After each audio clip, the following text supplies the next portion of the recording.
Load shedding ختم کرنے کی حکومتی دعووں کے باوجود رمضان المبارک میں بھی پورے ملک میں بجلی کی آنکھ مچولی کا سلسلہ جاری ہے۔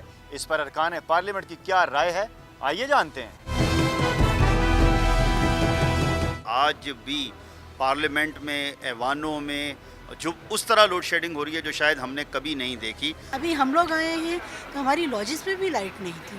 کراچی میں آپ دیکھ لیں، کراچی کا ٹیمپریچر دیکھ لیں، اور پھر وہاں جو آیا دن کی جو لوڈ شیڈنگ ہے اور غیر اعلانیہ لوڈ شیڈنگ ہے، کسی حد تک کمی آئی ہے۔ جو 2013 اور 12 میں جو حالات تھے اس سے تو بہتر ہوئی ہے۔ سیاستدانوں کی عادت ہے، وہ وعدے بڑے کرتے ہیں، یہ پورے کام ہوتے ہیں۔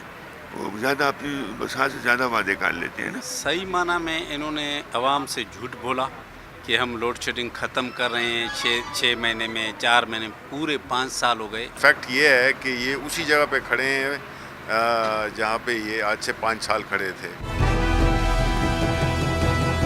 میں خود گاؤں میں رہتا ہوں، گاؤں سے اٹھ کے آ رہا ہوں، ہر گھنٹے کے بعد بجلی کی لوڈ شیڈنگ ہوتی ہے۔ ان 5 سالوں میں بڑی سیاست ہوتی رہی اور بہت بڑے لوگ ٹرانسفارمر لگا کے اس کی انوگریشن کر رہے تھے۔ بڑی افسوس کی بات ہے۔ ہمیشہ الیکشنز میں گیس کو اور بجلی کو بعض اوقات جو سٹنگ گورنمنٹ ہوتی ہے اس کے خلاف یہ ایک بڑا اہم ہتھیار ہوتا ہے جو اسٹیبلشمنٹ یوز کر سکتی ہے۔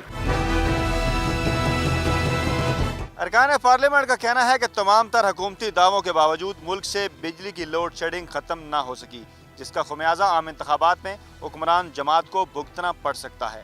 کیمرہ مین راؤ افضل کے ساتھ فیاض راجہ، ڈان نیوز، پارلیمنٹ ہاؤس، اسلام آباد۔